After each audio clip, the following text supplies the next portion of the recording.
Do you know somebody that struggles with a fentanyl addiction? Well, in this episode, myself, Ben, and Steve are talking all about fentanyl, where it came from, why it has taken this country over by storm, and why we have thousands upon thousands of people dying from it every single year.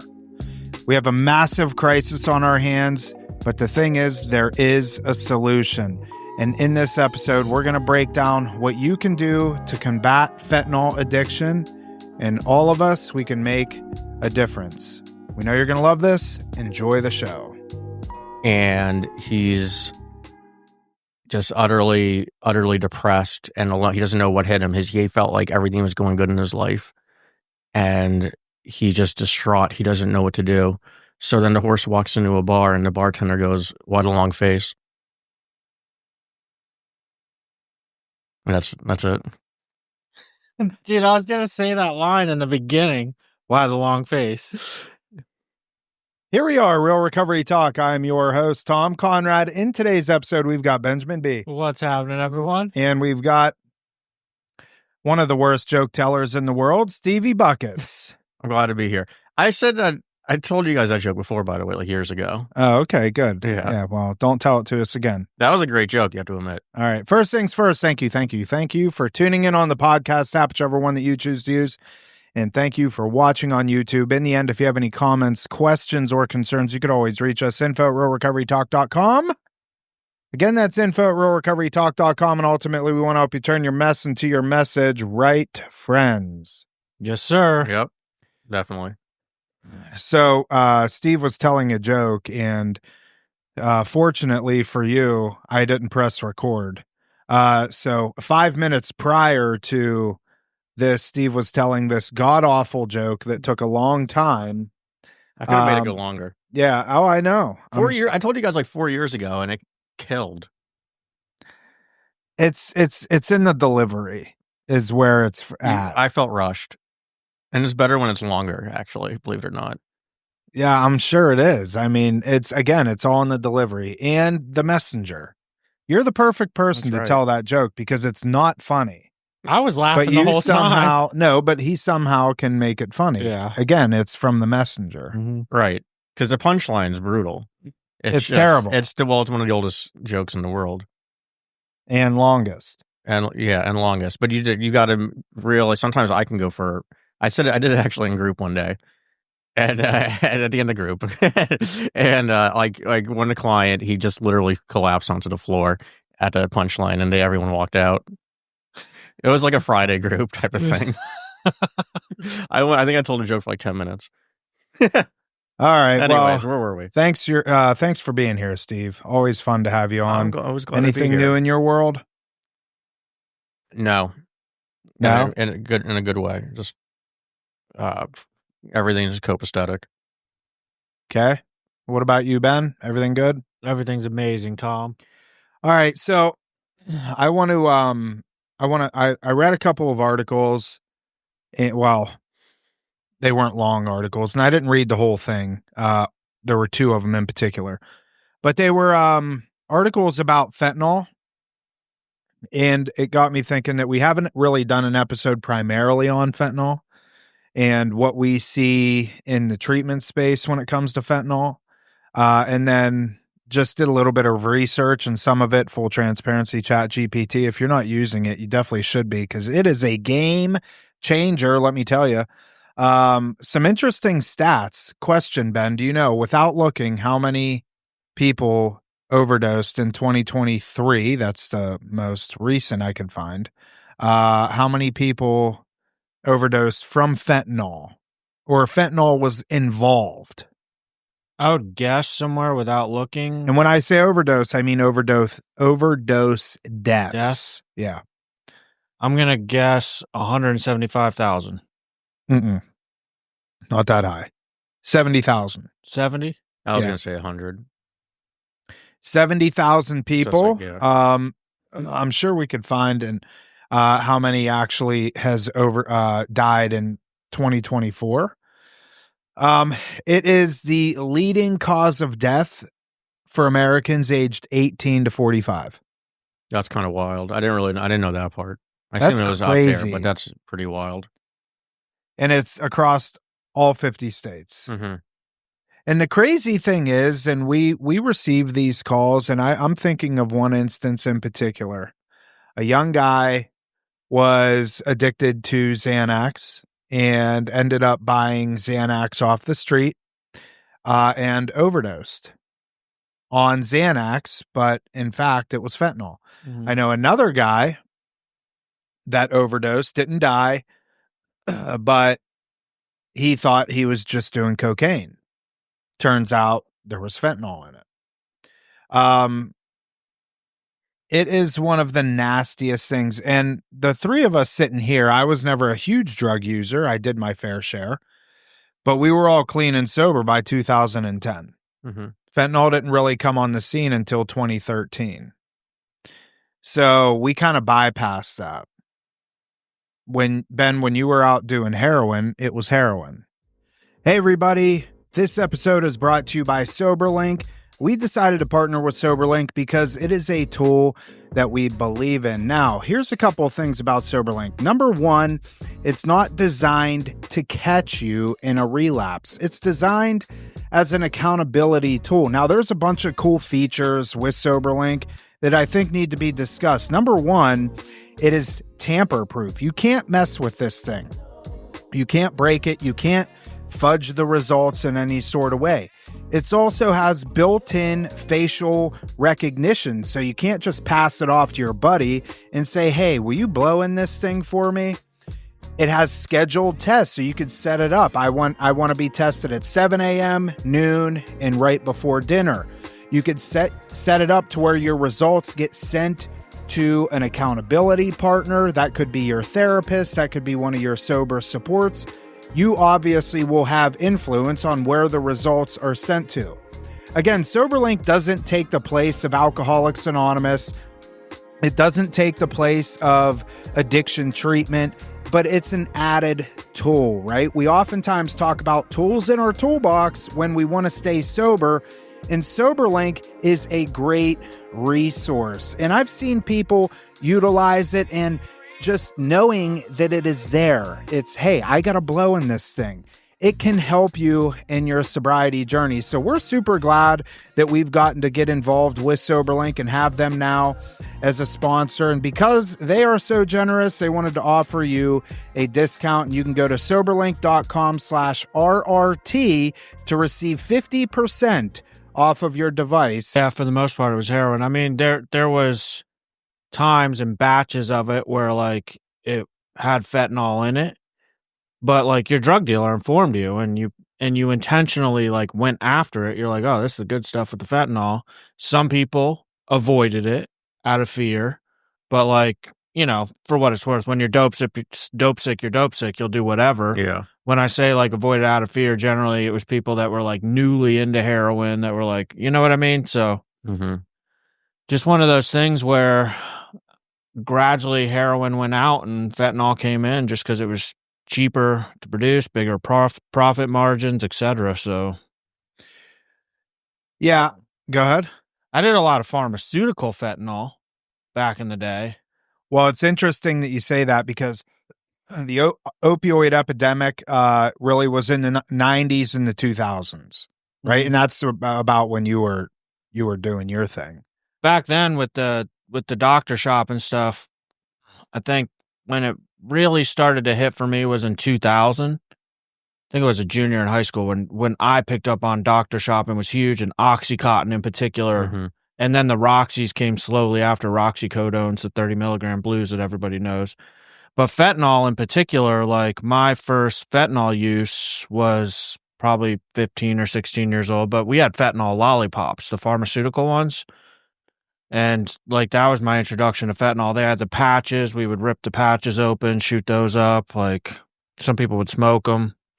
I never got into really smoking any. If I could put it in a needle, I was putting it in a needle is what it came down to. So anyways, what I was saying, so fentanyl was around for like actually in hospitals and stuff. Yeah, one thing I want to point out while the thought's on my mind too, like one of the big differences, and you might end up bringing this up, is the fact that like when I was getting fentanyl back then, the pharmaceutical stuff, like whether through doctor shopping, whatever the case was, like you knew exactly what you were getting milligram wise. You know how many milligrams of fentanyl lollipop was. You knew how many milligrams of fentanyl patch was. Like, so I just want to point that out. That's really a good point. Now it's like who knows? Yeah, You know, you don't know what you're getting, like what milligram you're getting. So in that 2013, 2014 era year, that's really when it started coming from Mexico and China. And interestingly enough, it's all being made in a lab. There's no poppy plants or nothing needed Yeah. for fentanyl. And ultimately what ended up happening, and you guys could speak on this, when we had the opiate epidemic, is there a difference? Why do some people say opiate versus opioid? It doesn't matter. Opioids like doxys and roxys and Yeah. Anyways, you have people doctor shopping, doing all that stuff. I knew people that were traveling from the Northeast down to Florida, stashing their car up with oxys and all that stuff, bringing it up north and selling it. And then Ben, I know you talked about doctor shopping a lot down here, and it was so readily available to get pills. It was wild. So I'll share this, and this is part of me growing up in South Florida. Broward and Palm Beach County, I forget what year. Let's just say, for sake of like my experience, back in 2002 era, 2004, somewhere in there. I'm sure it went on a bigger span than that. That's just when I got into heroin more so after that point. But 96%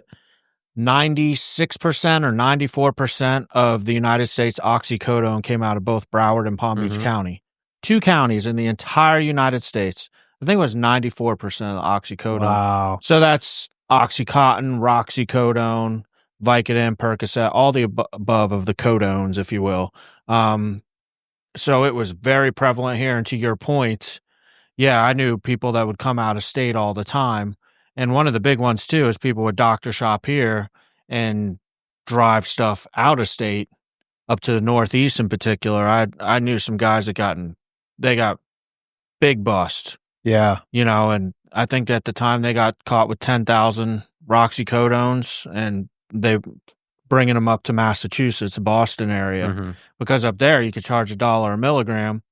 Down here, there was a point in time where I was getting 40 milligram Oxycontins for $6.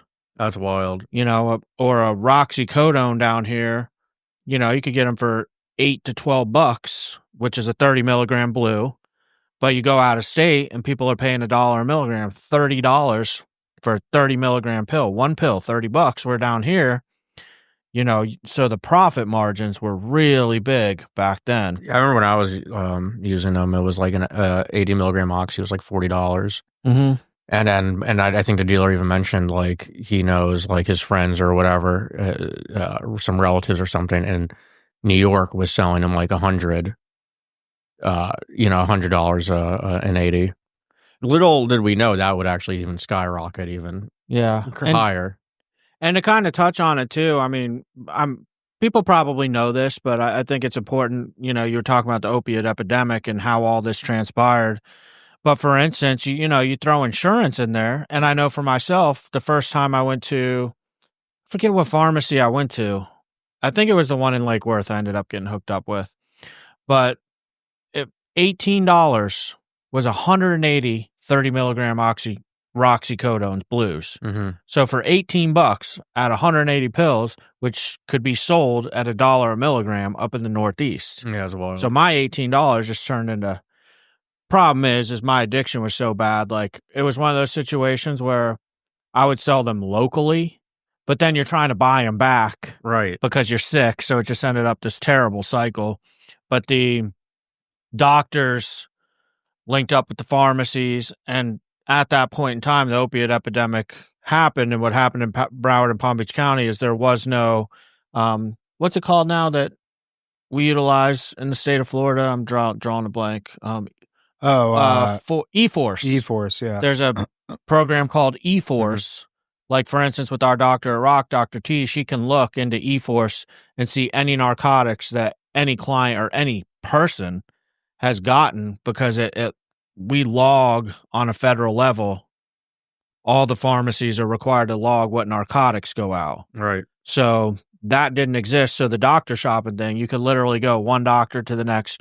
You could go to as many doctors as you wanted in a week. Mm-hmm. And some of the pharmacies turned a blind eye to seeing the same person go in time. If you had a script, they gave them to you. It didn't matter if you brought in 5 different scripts from 5 different doctors in the same week.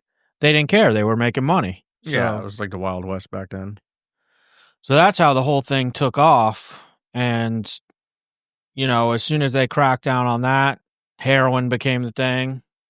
Then it escalated to fentanyl because the profit margin was better for the drug dealers. Like, so it evolved and became more dangerous over time. So ultimately, what ended up happening is these people got addicted to opiates by way of, you know, oxys and stuff like that, could no longer afford that because a lot of the doctors and stuff, the supply went down substantially, which drove the cost up if you could find them. And eventually people couldn't really get their hands on them. But if you could, you were going to pay a premium for them off the street. And then comes along heroin. Everybody gets hooked on heroin because it's basically the same thing for a lot cheaper. It's weird. So many of like my Broward friends were still like, they're not even friends, using buddies or whatever, using acquaintances were like, there was still more it a little available in terms of like the Roxys. And then this is towards the end of my using. I was like full blown strung out on crack at this point. But then my West Palm friends, like Lake Worth, seemed to have like a big heroin spot. Yeah. You know, kind of just weird. No, it was wild. Because down here too, it was one of those situations where people, it evolved into at one point with the doctor shopping, like everyone was doing the Roxys, the blues, we call them nowadays. But like people were doing them that you didn't even know were doing them. Mm-hmm. Your friend's mom, your friend's dad, your friend's grandma, like you had no idea. Like, and then you'd find out through just by chance, like, oh, this person does it. Oh, this person does it too. Like, so many people were on these things down here. It was wild. Yeah, crazy. It was a very, very normal thing. Mm-hmm. So it came out in 1960. Interestingly enough, Dr. Paul Jansen. Fentanyl. Yep. So he was the first one to synthesize it. And it's 50 to 100 times stronger than morphine. That's crazy. Mm-hmm. I mean, how many of you know somebody that has gone into surgery or something and they give you the morphine drip and you're zooted? Yeah, bro. This is 50 to 100 times stronger? Crazy, crazy stuff. And the crazier thing about all this is that it's getting put into everything because what happened is Mexico and China find out how cheap it is to make. And they can just mass produce it, get it over here, and people are putting it in everything. I mean, you can no longer, it is legit. We say this all the time. It's Russian roulette every time you go out and use, no matter what, even marijuana. That's the craziest thing. Here's where it got crazy in my eyes is, you know, man, I first time I did heroin, I was 16. So that was in 99, 2000, something like that. You know, the pills were already a big thing down here in those years, but you know, we're doing heroin, all the OGs, man. Like I knew guys that, you know, obviously were significantly older than me that I would get high with at times too. Mm-hmm. I remember when 2013 came along because I was working in treatment. I had 2 years clean at that point. 3 years? 3 years clean. Yeah. 2 and some change, I think. But I remember when it went from heroin to fentanyl because I was working in treatment. I just started my first treatment job. And all of a sudden, because it was headlines all the time, like the heroin was really, really good in like 2009, 2010. It was like pure across the U.S. Mm-hmm. That there was never better quality heroin than in those years, in my experience. But all of a sudden, 2013, fentanyl came in, and we were used to the headline saying like, pure heroin is killing all these people in the city, you know, 10 overdose deaths this month mm-hmm. in Baltimore or whatever. And then all of a sudden, dude, 2013 comes along, and I'm sitting there, dude, And like I noticed, I'm like, oh my God, people are all of a sudden fentanyl's here and people were dying fast. That's kind of my These kids in experience. treatment, when it went from heroin to fentanyl, like all of a sudden these alumni, these clients that were in the treatment cycle, the shuffle, all of a sudden were just dying. Like there was this huge increase that I noticed. And the kicker is going back to what I was talking about, the OGs that have been shooting heroin for 30 years. Those people started dying. Mm-hmm. I had a friend named Alex. He had been doing heroin since before the age of 10. He was from Baltimore, dude. And he was like in his early 40s. And fentanyl took him out. Damn. And I thought Alex was like invincible, dude. When it came, like, I'm like, dude, this guy's been shooting drugs his whole life. And he was one of them guys where I just kind of figured he would never get sober. He would somehow live forever shooting crack and heroin. When those people started dying, I was like, dude, There's something to that. yeah.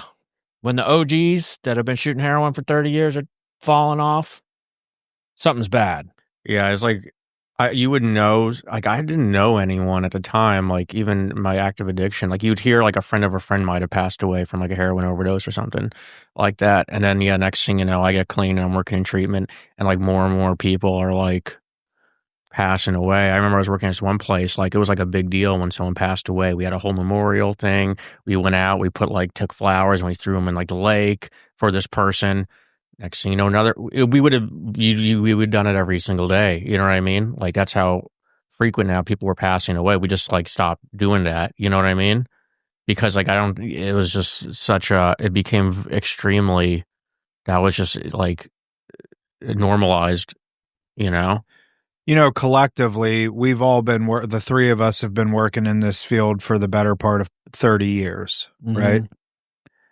How many people do you think we know that have overdosed and died?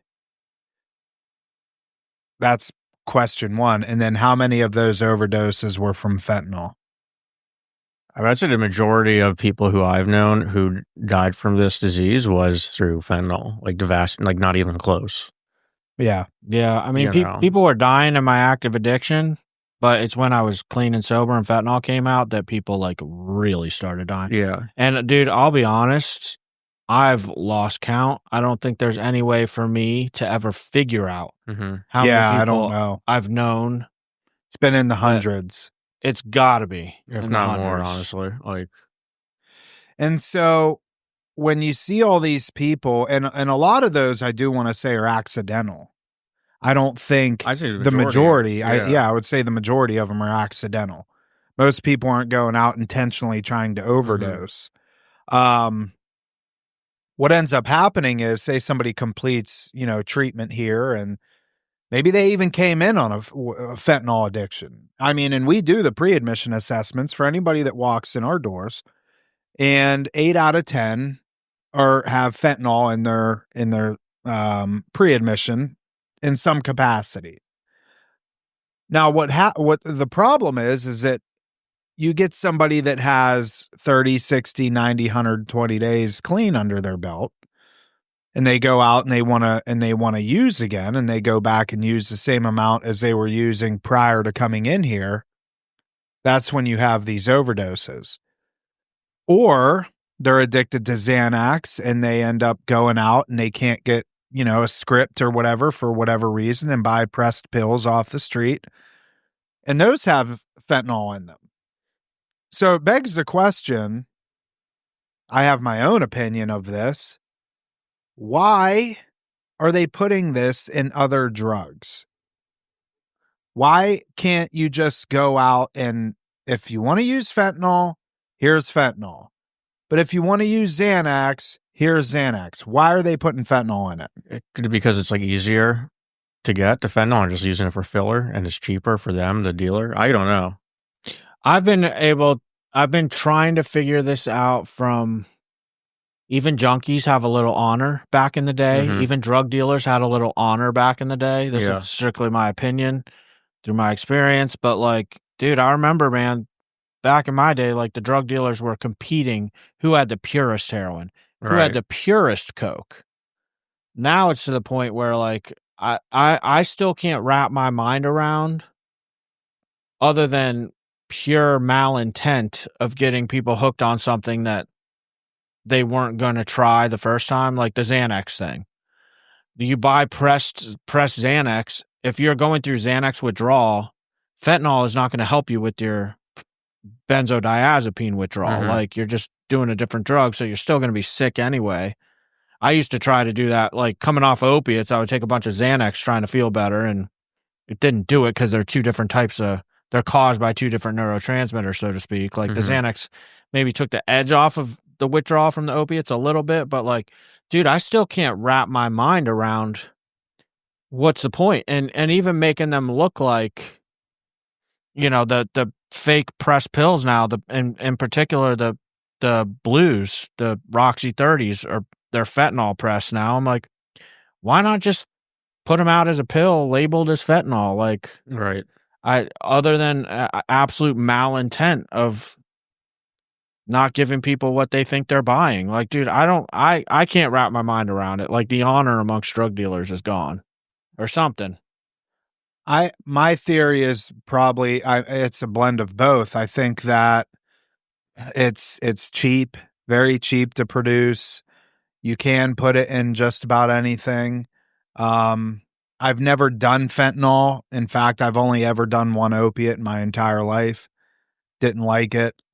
But I'm led to believe that there's no other high like it. So whether your intent is to use Xanax or not, you take something that has fentanyl in it and you're fortunate enough to where it doesn't kill you, it's probably going to be one of the best experiences that you've had as a drug user.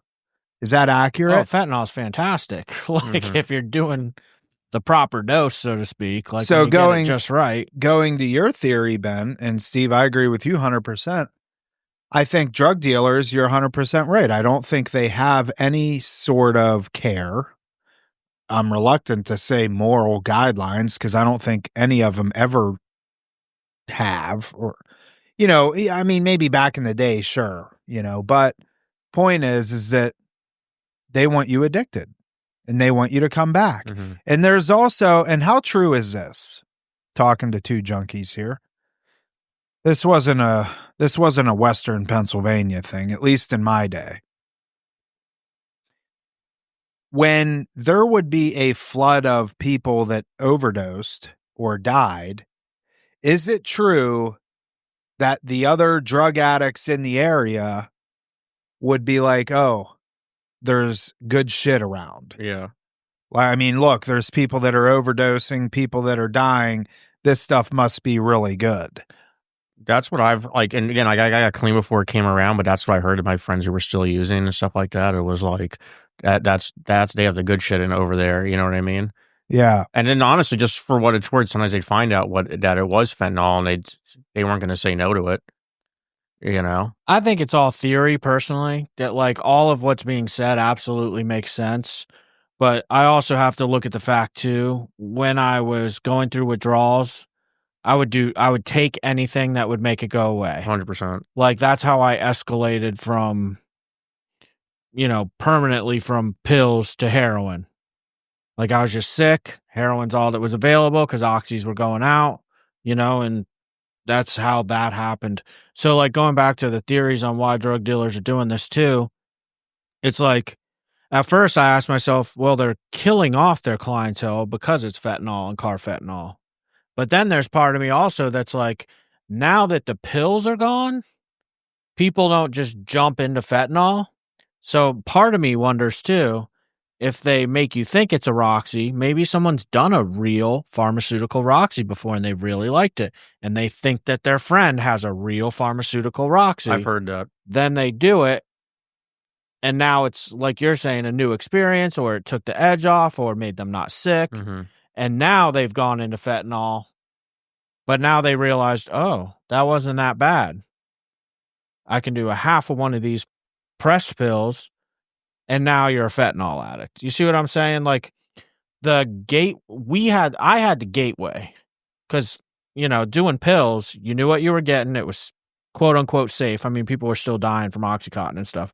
However, like, it was like training wheels going up to the fentanyl era. You see what I'm saying? Yeah. Where now, like, for us, I'm actually, and I think you guys are seeing the same thing, we are seeing a downtick in fentanyl users. I'm seeing more alcoholics enter treatment again, a lot of Adderall, some benzos. I think fentanyl addicts coming into treatment is going down because there is no pill gateway anymore. Everybody that got into it is either dead now, and like, I just feel like there's less chance that someone that's never done an opiate in their life is going to like jump, oh, let's do this fentanyl.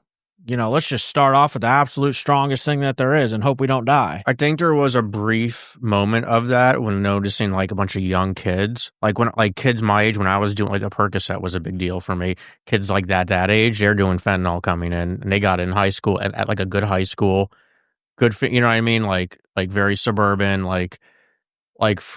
for me, like there was a training, it was very small progression, slow progression in terms of like, Vicodin and Percocet, and then, you know what I mean, like then oxys, you know what I mean, like I believe there was a brief period where it was just like everyone's pretty much, I think everyone's first drug is weed, generally it was like weed then fentanyl. There was a small where I do think it was that, Yeah, but now it is like kind of what you're saying. I feel from what I've seen.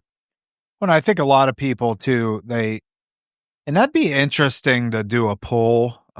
Not that we would ever do it, but if somebody did, like if you're admittedly a fentanyl addict today, to your best recollection, how did you even get into fentanyl? Was it knowingly or was it unknowingly? Yeah. And then somebody told you, oh, by the way, you just took fentanyl. And then it's like, I did, and I didn't die.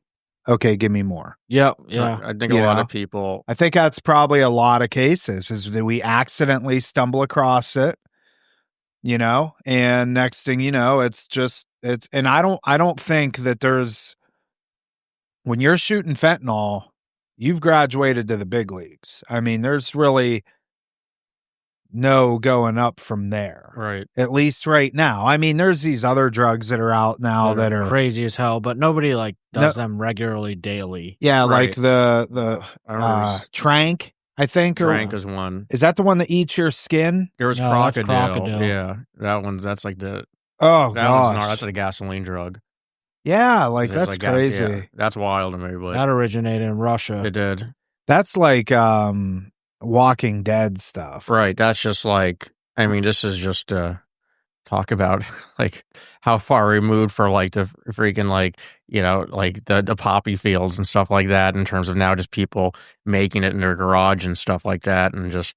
Well, this goes back to my thoughts too. Like when you talk about like crocodile that literally would eat your skin due to like the number of chemicals. It ate your bone and muscle and everything away. People walking around with these huge open wounds. If you don't know what I'm talking about, you should Google it on YouTube or look it up on YouTube. There's documentaries on it, especially in Russia. The Vice one is the one I saw. Yeah. It was in West Palm for a little while, for a very short period in like 2012 or something like that.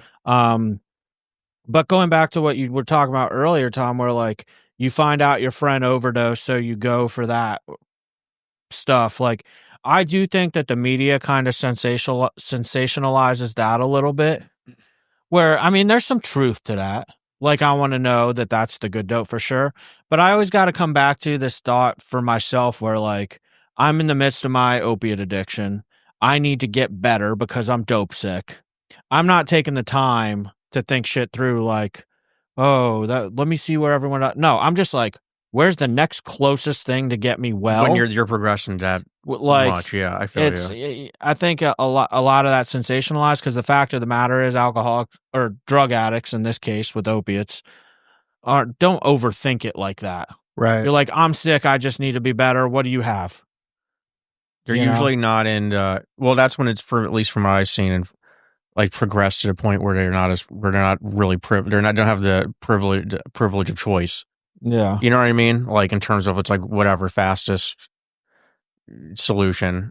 is the best solution. And I knew too, like, you know, again, none of this is black and white. It's opinion and theory based off experience. But like, if for instance I had heroin that I knew was like not as good and subpar, I would load that spoon up bigger than I would if I got some really good stuff. Yeah. I'd load it up as much as I could, but I would, in my mind's like, I'm like, dude, this stuff wasn't as good. Like, I'm dumping the whole damn bag in this time, you know? So it's a guessing game all the time. That and coupled with people have like generally have main character syndrome where they don't think anything's going to happen to them. Main character, I like that. You know, I don't think I didn't come up with that, but like I'm using it in this. It's a thing where people think they're the star of their own movie, you know, and nothing could happen to them. But I'm relating that to drug addiction because no one thinks it's going to happen to them. So in terms of like the friend, you know what I mean? Like, oh, my friend might have just passed, but that doesn't mean I'm not going to because I'm me. Yeah, but that goes back to, for me, again, I don't think you're wrong whatsoever. Like, that's definitely a thing. But at the same time, it goes back to, like, I'm just not feeling well. How do I feel better? Right. No, when you're in the grips of it, you're like, and I've been there in terms of when I was on Roxy's for whatever, because like, again, this time me being clean isn't my first attempt at this. I told myself, like, for whatever reason, I looked at crack as like the worst. That's when my life was at its worst, even though my life was shitty, no matter whatever I was on. But like, I was like, do not go, you're not smoking crack. Your life can be miserable and you could be hooked on these Roxys and you can't function without them, but you're not going back to that. That was like my hard line. And I remember this was before fentanyl though. So I was ripped off so many times, people saying this is don't worry, this will do the trick. And I didn't care. You know, that's why I know, by the way, for like, if I continued on my path, if I didn't get clean, I wouldn't be here right now. Because like, whatever will get me high will make me feel better, you know? So we can wrap up with this. Fentanyl in and of itself, it's utilized the same way any other substance is utilized. It really is. I mean, we're using it to get outside of ourselves, whether it's alcohol, benzos, food, sex, pornography. The only thing is, it's very deadly and can kill you at an instant. Now, I saw on Instagram, have you heard of the HALT Fentanyl Act? It just got passed on July 16th. Oh, is this the one where like you get mandatory 10 years? So it's HALT, HALT, HALT All Lethal Trafficking of Fentanyl Act. The purpose, it permanently classifies all fentanyl-related substances as Schedule 1 under the Controlled Substance Act, meaning they're considered to have no accepted medical use, high abuse potential, and are subject to the harshest penalties. Maintains the same penalty structure as existing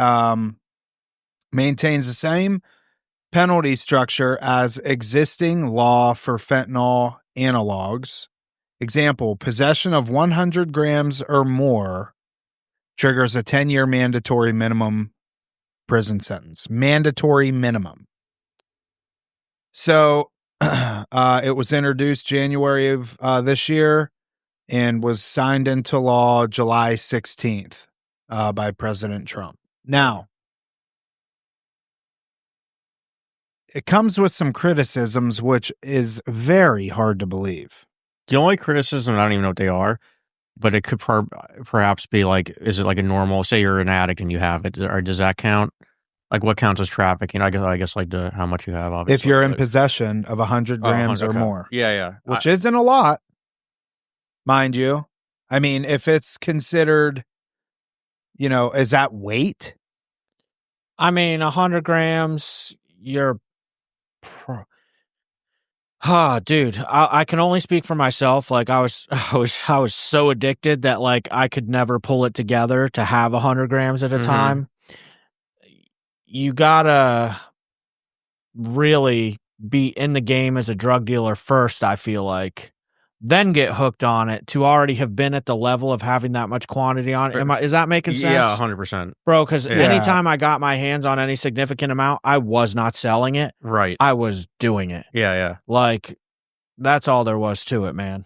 Well, if you get caught with 100 grams or more, you're going to prison for 10 years, mandatory minimum, which I think is great. 100 100%. grams is, I mean, dude, there's no right perfect way to address this stuff, but like if you have 100 grams, in my opinion, you're probably out there harming people big time. I mean, think that's how many. If say assumes that like goes out into the town or whatever or society, how many people that's going to kill? You know what I mean? Like that would kill. I mean, hundreds and hundreds and hundreds of people. and no one can feign ignorance now.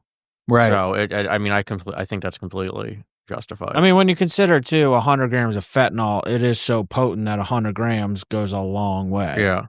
Versus 100 grams of heroin. That got you through a night. It's still a lot of heroin, dude. But like, I mean, for me, let's just say on average, I was probably doing 2 grams of heroin a day. So that's only a 50-day supply for a guy like me. Yeah. It's 100 grams if you're looking at heroin. Like, Yeah. But 100 grams of fentanyl, that's a different story, dude. It stretches a lot further. Yeah. So some of the support law enforcement, it's designed to close loopholes that let the cartels skirt penalties by tweaking chemical structures. I think that's one of the things that the cartel does is they just kind of tweak the chemical formula just enough to get out from underneath any of the penalties and stuff. That's what they did with bath salts when they were selling it in gas stations. Yeah. Bath salts, you could buy it legally. And same with spice.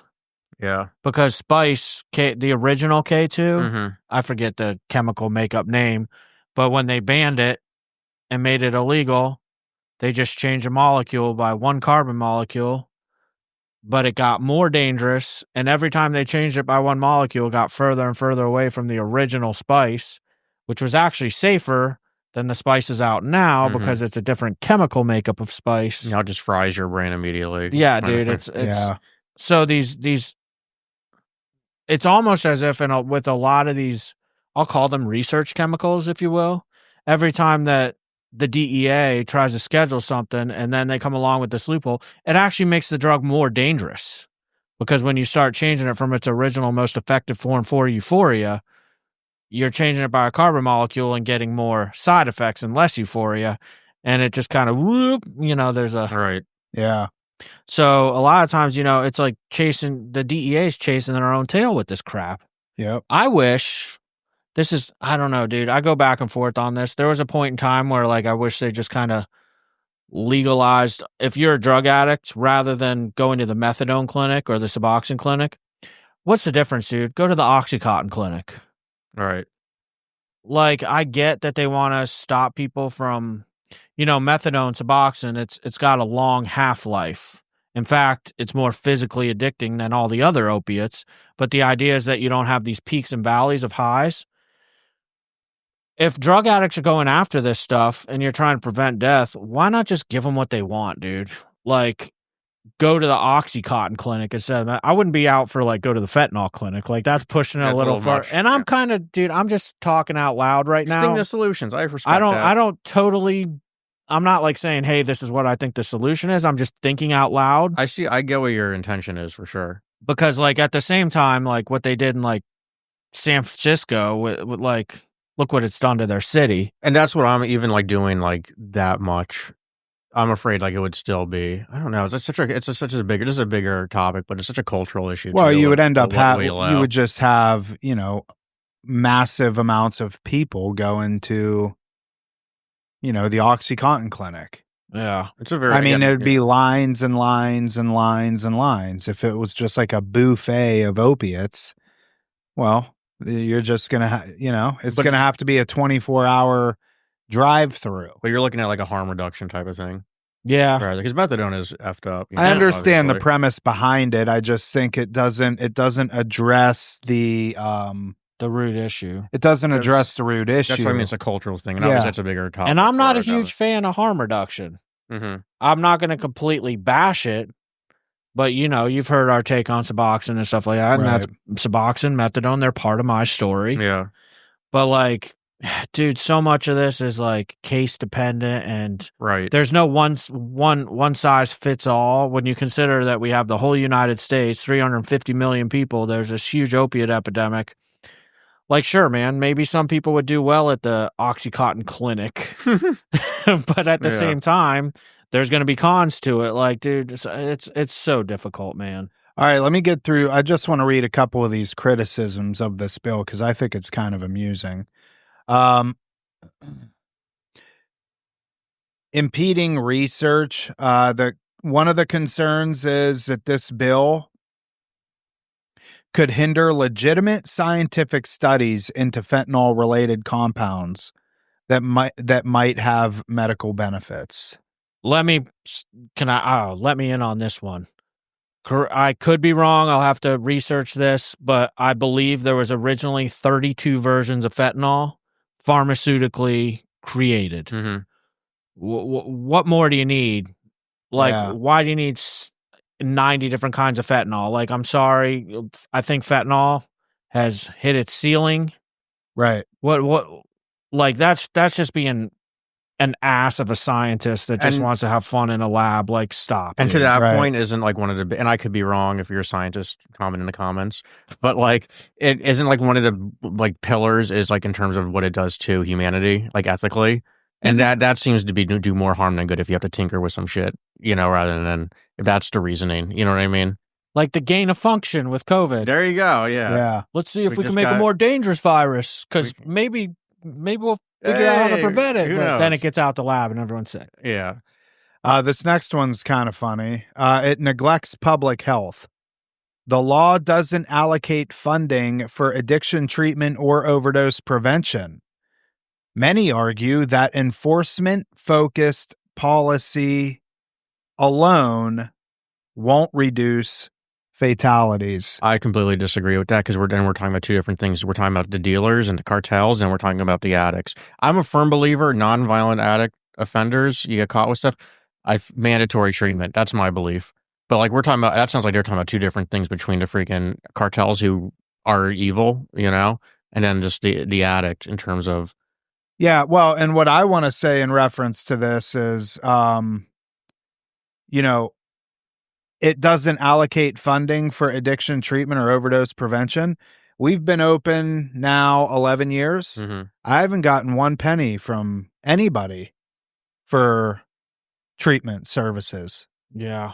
You know, so, okay, if that's going to be a valid argument, then start shelling over some money to us. Mm-hmm. Well, to allow us to improve on our programming and stuff like that. Like, and if you're talking about state-funded facilities and government-ran facilities, people that go there ain't getting clean for the most part. Some are, but they hate their jobs. The employees that are there hate their jobs because, you know, generally they have a social work degree and they're probably making $35,000, $40,000 a year. They go into it thinking that they want to do it because they want to help people, but that ship only sails for so long. Mm-hmm. You get when you can't make your car payment or your phone bill, your focus is on self, which is, you know, I would expect that. Yeah, and then you're not focused on helping people. Like at the end of the day, dude, this is why I don't want to make this political, so nobody take it that direction, please. But like anything done through the government as far as substance abuse is subpar. Private treatment centers provide the best treatment. Look at I was actually listening to a political thing about, you know, what direction to go with medicine, so to speak. But it was saying, take the VA, for instance. The VA is known for poor care. right. Like across the board, they suck. Yet we want to give more taxpayer dollars and turn the United States into a free healthcare. Essentially is what you're saying is give me more VA, but for everybody. Like now I know there's pros and cons. And again, it's not one size fits all, but like, dude, they need to do something, in my opinion, to make it easier for private treatment centers to open up, such as ourselves, that are small, intimate, They can make enough money, make a living. Their employees can make a living because let's just call it what it is. Anytime I have to get on the phone and say to a parent or a potential client, unfortunately, you don't have the resources to come to us or to a place like us. And because I won't leave anybody hanging with the resources that they have, I do the best that I can to point them in the right direction. I give them contacts with some of our local state funded places, which do the best they can with what they have. But I'm just going to call it what it is. It's one of them situations where it's like, dude, if I'm sending someone to DAF, Drug Abuse Foundation, now don't get me wrong, I know people that have gotten clean and sober there, but you're not going to get good therapy. You're not going to get the best care. It is absolute subpar. It is what it is. It's what you can grasp with the resources that you have. So it's going to be, and if for those of you listening who don't know, maybe like kind of never been to walk into a state-run place, and I'm not bashing state-run places, they're absolutely like needed and have helped people, but like it just the government facility, it's just the DMV. Yeah, you know what I mean? DMV energy. Like, I'll say this. I think a good example. I went to a state-funded place twice. Mm-hmm. State-funded detox twice. They had full level of care, but both times they had beds for detox 2 times for me, but there wasn't enough beds open for me to move on to the next part of their program. But I was in this place about 10 days, and I went in there and got no physical help with my detox other than just being locked up and they didn't let me out. Like there was no medications that assisted me with my detox. The other thing is, and this is before I had ever been to any kind of 12-step meeting or had any education on my own alcoholism or addiction, I literally left there not knowing one single thing more about my addiction than when I went in. Not one. I've heard that. Yeah. I went in there because that's what I heard I was supposed to do. I should bang on this door called CARP, and if they have a bed, they'll let you in through this little speakerphone thing on the wall. I can sit here and tell you 1,000% was not my fault. They just didn't offer anything that gave you any sort of education or knowledge on your alcoholism and your addiction. That's what state funded was for me in my experience. Well, I'm not saying they're all like that. And there is people who do generally care, but there's only... Yeah, but you can only care for so long. No, I agree. And this is already an industry where you can get jaded pretty quickly. You do, unless look, we're people that I don't care what anybody says. We want to make money. And I'm sure there's rare instances of people out there that are okay, doing this type of work for minimal pay for their whole entire life. But that is a very small fraction. So when you have these college graduates that can't get a job other than, some sort of social work job, for the government, state within the state, and you're paying them sometimes $35,000 a year to drive around to these homes. You're a social worker and you're driving up to somebody's house. You don't know who's in that house, what they're going through. And you being a new social worker, you're supposed to go in there and do your social work stuff, therapeutic and, all that stuff. Even in a brick and mortar, it's the same exact thing. These homeless shelters and stuff like that. When you look at the people that work there and you look at their face, they do not want to be there for the most part. I could tell you this, and bottom of my heart, genuine truth. I do remember some of the employees that were at that state-funded place I went to, and I could tell you right now, I would never think about hiring a single one of them at our center. Not even close. Yeah. To the point where and I don't mean this offensively, but I'm disgusted that they even work in the field. Yeah. Because I do care. Yeah. So let's wrap up with this. This is interesting. If we look at California, it's California. We don't need to say much more. But do you know how much money has been allocated to California over the last 5 years to combat their homelessness epidemic. Probably in the billions. Couple 100 million, Yeah. Steve? Is that what you said? In the billions, Yeah. easy. $24 billion. Sounds way $24 off. billion. And I don't know if anybody's been to California recently, but it doesn't look like it's done a damn thing. Especially in like San Francisco area. Yeah, I you literally go just into the talked to major someone about cities this. and stuff like that. Now, I'm sure, look, obviously, politics aside, whatever, we can all have our own beliefs and why this is and stuff like that. But homelessness in California and anywhere else in the country is generally due to mental health and drug addiction. It's just a fact of the matter. So if you want to actually give people good quality care, start funding private facilities with no strings attached. You want to come in and see our books? That's fine. And you want to see how much it costs for us to treat a client? Totally fine. Allow us to make a profit. Doesn't need to be a crazy profit. We want to be able to take care of our employees. We want to be able to continue to provide health insurance 100% in full, which we do. Mm-hmm. All of our employees are paid extremely well, and arguably the highest paid employees in Palm Beach County. Help us offset that and help us at least treat the community, because they'll come in and they'll actually get to experience what addiction treatment is supposed to look like. But what happens? They get shoveled around to Jerome Golden's, which is now closed, I think. Yeah, I was a client there. It became Oakwood. I was a client there. Yeah.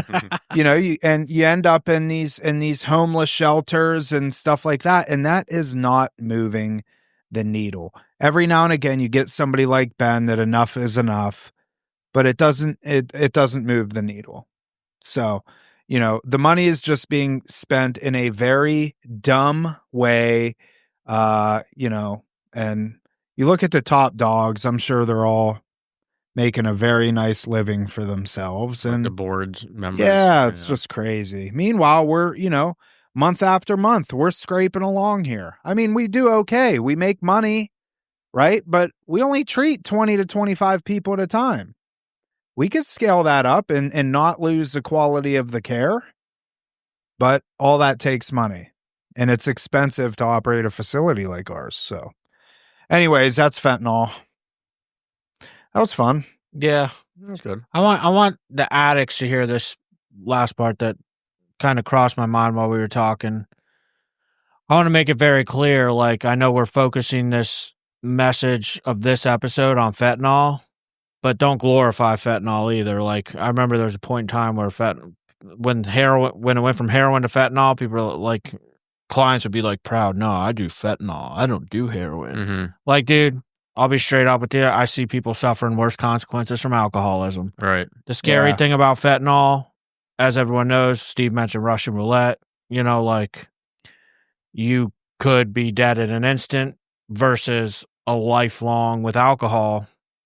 Lifelong until your body can't take it anymore. But we see consequences from other stuff. Like, it doesn't matter what the substance is whatsoever. I see a lot of junkie pride a lot of the times with fentanyl. Like, oh, I do fentanyl. I'm like, did I make you special? Right. Like, Yeah. You know what I mean? Like, dude, I've done every drug under the face of the sun, and I can tell you right now, they all led me to the same damn place and the consequences just got worse and worse and worse over time. I was lucky to skirt death. Yep.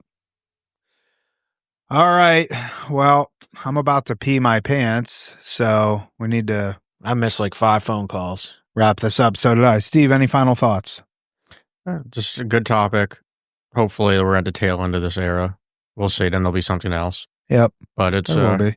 And we'll be here to fix it. Find your solution for those struggling, Why Yeah, we'll we're be here here for to you. fix it? Because the solution's the same no matter what substance it is. Yep. Good point, Tom. All right. That is it for this episode of Real Recovery Talk. Thank you for tuning in. In the end, if you have any comments, questions, or concerns, you can always reach us, info@realrecoverytalk.com.